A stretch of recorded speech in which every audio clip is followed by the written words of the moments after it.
Ações da EZTEC, EZTC3, será que está barato mesmo? Será que se trata de uma oportunidade de investir no setor imobiliário com margem de segurança? Margem de segurança é um conceito muito importante no mundo dos investimentos. Como diria Howard Marks, o the big money, o grande dinheiro ou o grande retorno está em coisas que as pessoas não querem fazer, sabia disso? Coisas que as pessoas têm medo de fazer muitas vezes. Isso significa investir em períodos de alto estresse. E estresse é a palavra do momento para a EZTEC, meus queridos. Mas será que a ação está de fato muito barata ou a empresa realmente está passando por muitas dificuldades, está enfrentando um período difícil, dificuldades que devem ficar ainda maiores esse ano e talvez seja melhor ficar de fora ali, pode ser na verdade uma bela de uma roubada. O que esperar desse setor em 2022, 2023, da EZTEC, setor de incorporação imobiliária? Vamos ver tudo isso e muito mais agora aqui nesse vídeo. Se você já acompanha aqui o canal, deixa aquele like no capricho aqui que hoje o vídeo está bem interessante, você vai aprender muita coisa. Pode clicar aqui no botãozinho de curtir. Sem medo, você já sabe que esse vídeo vai agregar muito para você. Agora, se é a sua primeira vez por aqui, pode dar uma segurada aí, você não precisa deixar o like não. Só ver o vídeo até o final e aí sim, se você gostar, você deixa o like. Mas não vai me esquecer de deixar se você gostar, tá? Lembrando que esse vídeo aqui não se trata de uma recomendação de investimentos, não é esse o meu objetivo aqui com o canal. O que eu lembro sempre aqui é da importância da diversificação. Na minha opinião, nenhum ativo é bom o suficiente para ser o único ativo da nossa carteira, nenhuma ação, nenhum setor é seguro o suficiente, inclusive a ponto de permitir que o investidor negligencie a diversificação. Então vamos começar aqui primeiramente vendo quem é a EZTEC, beleza? O que a empresa faz, como que ela ganha dinheiro e gera valor para os seus acionistas. Estamos falando de uma das principais construtoras de São Paulo, uma empresa que já atua há décadas nesse setor, já tem muita experiência. Basicamente a empresa atua em 3 segmentos operacionais, desde a incorporação, ou seja, a prospecção ali e o desenvolvimento dos seus projetos imobiliários, ela faz tudo isso. Atua também na engenharia e construção, por isso ela tem um controle maior sobre os projetos, o que traz mais qualidade para a empresa, inclusive a gente vai ver, e ela também opera como imobiliária, tá? Atuando diretamente ali na parte da venda dos imóveis e até mesmo concedendo financiamentos próprios para os seus clientes. E esse modelo de atuação da empresa é um ponto positivo para ela, na minha opinião. Ela possui um modelo que permite que ela atue de forma integrada dentro do setor, desde a aquisição dos terrenos até o desenvolvimento dos projetos ali, na construção também, como eu falei, a parte de vendas, marketing, financiamento dos imóveis, tudo isso ela faz e isso maximiza, obviamente, as margens da empresa. Atualmente a EZTEC ela atua de forma bem concentrada na região metropolitana de São Paulo, como eu disse, o que não é ruim, na minha opinião. A empresa já conhece bem aquela região ali, tem experiência de décadas, sabe onde prospectar ali os melhores terrenos. Eu até acharia mais arriscado se ela de repente tentasse se expandir com empreendimentos em outras regiões do país, beleza? Esse setor, ele não é um setor que possibilita que as empresas consigam impor altas barreiras de entrada, muito pelo contrário, na verdade, o setor imobiliário, se você não sabe, é altamente competitivo e muito pulverizado. A concorrência ela é bem alta nesse setor, o que torna isso um business de disciplina e execução, beleza? Quem tem a melhor execução, é claro, quem consegue gerar mais retorno ali para o acionista é quem tem a melhor execução, claro que junto com uma boa estrutura de capital também. Então falando um pouco dos números aqui agora, a EZTEC ela tem um ROI médio bem interessante, é uma empresa rentável, lembrando que hoje ela passa por um momento difícil. Atualmente o ROI ela está abaixo da média histórica desde o IPO, desde a abertura de capital, mas olhando para os múltiplos de valuation da empresa, PVP abaixo de 1, sendo que a média do PVP da empresa é de 1,59. PVP é um indicador que mede o preço da ação em relação ao valor patrimonial da empresa por ação do ponto de vista contábil, papai, acho que você já sabe disso. A relação preço-lucro também cerca de 9,3 vezes e a média é de aproximadamente 15,1, a média histórica. Então se você olha para esses múltiplos aqui e acha que está barato, que está baixo, então por exemplo um PVP de 0,92, se você acha isso barato, saiba que atualmente a maioria das empresas, das construtoras como Lavi, Elbor, Tecnisa, todas elas possuem múltiplos até mais descontados do que a EZTEC, sendo que a EZTEC possui margens melhores, uma rentabilidade também muito interessante. Então um fator que vale a pena a gente destacar na empresa é com relação ao endividamento dela. Presta atenção aqui que se você não sabe isso é muito importante, tá? A EZTEC ela tem dívida líquida negativa, significa que ela possui mais caixa do que dívida, explicando de uma forma simples. Então, teoricamente essa alavancagem muito pequena prejudicaria o retorno para o acionista no longo prazo? Muita gente questiona isso já, né? Não só nela, mas em outras empresas também. Afinal, empresas que se alavancam mais conseguem, dependendo ali, né, do seu retorno sobre o capital investido, uma melhor rentabilidade para os sócios, um melhor ROI, dependendo do nível de dívida e da saúde financeira, né? As empresas alavancadas conseguem sim gerar mais valor para o acionista teoricamente. Claro que tudo, como eu disse, depende da saúde financeira da empresa, né? Além de terem benefícios tributários também por conta da empresa, né? As empresas tradicionais têm. Afinal, os impostos incidem sobre o lucro líquido, a empresa acaba tendo o benefício de carregar uma parcela da dívida ali no seu balanço. Mas no caso de empresas como a EZTEC, isso não faz sentido, tá? Não faz tanto sentido. Primeiro, que nas incorporadoras os impostos eles incidem sobre a receita e não sobre o lucro. Elas têm um regime especial de tributação. Então esse benefício tributário a empresa já não teria, ou seja, ter mais dívida só aumentaria o risco do negócio mesmo e teoricamente o potencial de retorno. Essa questão da tributação é o primeiro ponto que não torna a alavancagem algo tão interessante nesse segmento. Além disso, o mercado ele tem observado que, na prática, as empresas mais alavancadas do setor não conseguem criar mais valor, tanto valor a mais como deveriam. Na verdade, essa alavancagem, em momentos ruins do ciclo, pode muitas vezes criar pressão em cima dos executivos da empresa, forçando ela a tomar decisões que muitas vezes não gostaria, sem foco na rentabilidade, às vezes para sair do sufoco, fazendo com que o retorno adicional esperado não seja tão interessante, levando em conta o risco maior que as empresas correm com uma dívida mais alta. Empresa de qualquer setor, quanto maior a dívida, maior é o risco também. Por isso, essa disciplina na alocação de capital, junto com uma estrutura de capital mais conservadora, são características muito interessantes da empresa, na minha opinião, principalmente para quem quer se expor no setor imobiliário, quem quer investir nesse setor, minimizando ao máximo os riscos do ciclo. É claro que a empresa vai ter exposição aos riscos sempre, isso vai existir, não estou querendo dizer que a EZTEC não está exposta a esse risco, pelo amor de Deus.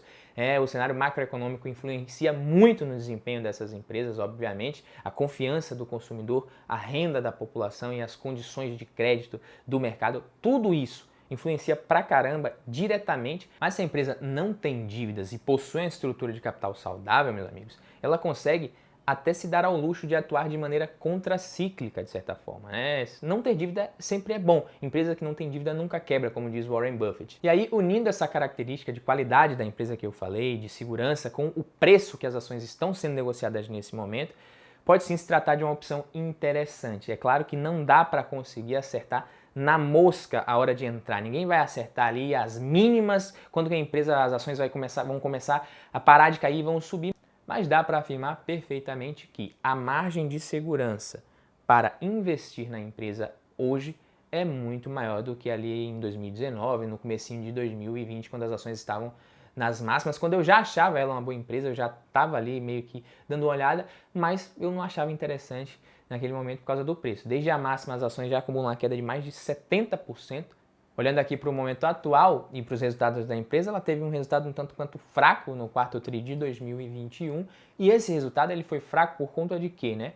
A inflação pressionou os custos, com mais pressão de custos, as margens da empresa diminuíram também no trimestre, e ao que tudo indica, inclusive a empresa fala isso, essa pressão deve seguir impactando os resultados ao longo de 2022.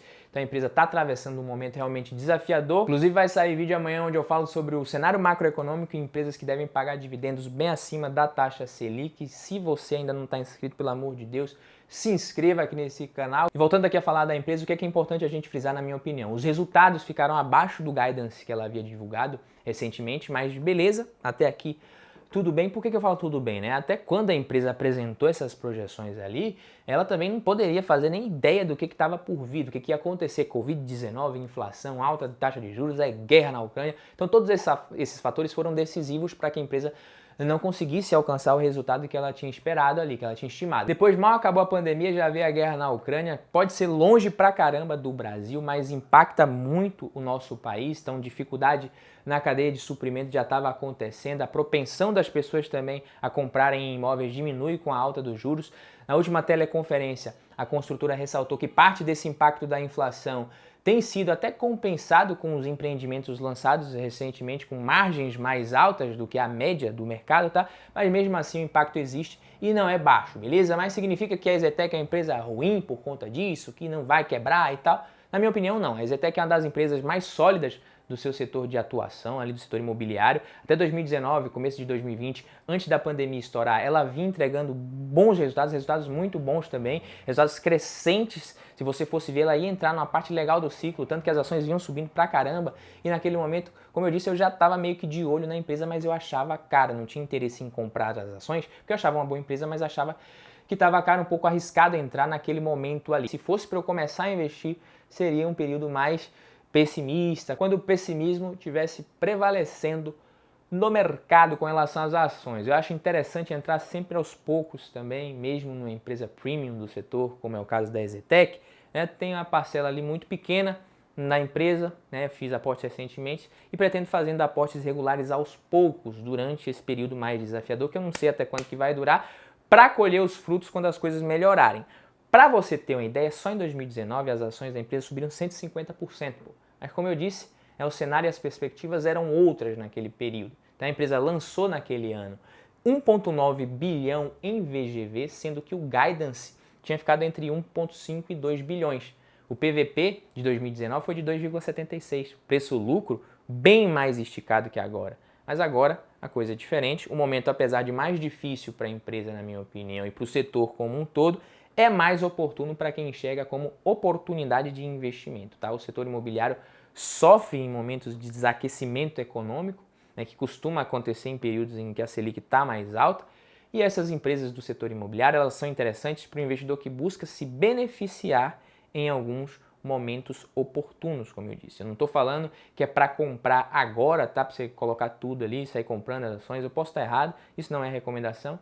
Eu mesmo prefiro ir aportando aos poucos nesse caso, né? Nesses casos, e quase sempre, na verdade, mas os investidores que conseguem comprar esse tipo de empresa nos momentos de baixa do ciclo e têm paciência, podem ter ganhos bem interessantes ao comprar as ações nesse momento. Tanto para vender depois com lucro ali, caso queiram realizar o lucro, para quem gosta de fazer um swing trade, e até mesmo para receber bons dividendos no período de alta do ciclo. A paciência é uma das maiores virtudes que um investidor pode pedir para possuir. É paciência para esperar as oportunidades aparecerem e depois, novamente, paciência para colher os resultados no momento certo depois que aproveita essas oportunidades, sem se precipitar com volatilidade. A EZTEC segue demonstrando que tem resiliência, as margens da empresa, apesar de estarem sofrendo agora, seguem em patamares acima dos seus concorrentes ali, dos seus pares no setor. O público de renda média, que é o nicho ali, o principal público-alvo da empresa, é bem sensível a esse cenário macro ruim que a gente está vendo. Então se trata de uma companhia que tem um baita histórico de disciplina e gestão de capital investido. Ela não coloca ali, é uma empresa que tem uma estrutura de capital bem saudável, não investe em qualquer coisa só por investir, tá? E se não tem oportunidade, ela distribui dividendos para os acionistas, prioriza sempre o retorno que ela vai conseguir e consegue unir características importantes como boa rentabilidade, boas margens e uma alavancagem saudável. Na minha humilde opinião, é a melhor empresa do setor na Bolsa de Valores. Apesar de ser uma small cap, não é uma empresa que deve crescer muito, tá? Como muitos iniciantes às vezes podem imaginar, tá? Eu vejo muita gente falando isso, né? Que ela já atua no mercado um pouquinho mais maduro e tem esse histórico de manter um endividamento, uma alavancagem muito saudável, quase que inexistente, como a gente viu. Então, muitos iniciantes às vezes têm o costume de achar que só pelo fato de ser uma small cap que a empresa tem um baita potencial de crescimento absurdo acima da média. Na verdade, o valor de mercado da empresa faz dela uma small cap e nem existe, na verdade, um consenso em relação a isso, né? Qual seria o valor de mercado máximo para uma empresa ser considerada uma small cap. Mas não necessariamente esse tipo de empresa tem sempre um alto potencial de crescimento, beleza? A EZTEC ela costuma manter um payout menor durante um período do ciclo, ou seja, ela paga menos de dividendos e depois costuma aumentar bastante a sua distribuição de proventos quando o lucro começa a dar lugar à geração de caixa, já que ela tem um ciclo mais longo de caixa ali, de geração de caixa de fato. E é justamente isso que eu acredito que aconteça no final desse próximo ciclo, né? Os estoques da empresa estão concentrados nos lançamentos realizados nos períodos mais recentes, uma janela de tempo relativamente grande para a empresa efetuar as vendas aí. O momento é difícil, como eu disse, mas ela já conseguiu passar por diversas crises econômicas, é uma empresa de mais de 40 anos e dessa vez não deve ser diferente. Beleza, meus queridos? Esse foi o vídeo de hoje. Por hoje é só. Gostou? Deixa o like e se inscreve que a gente se vê no vídeo de amanhã. Valeu!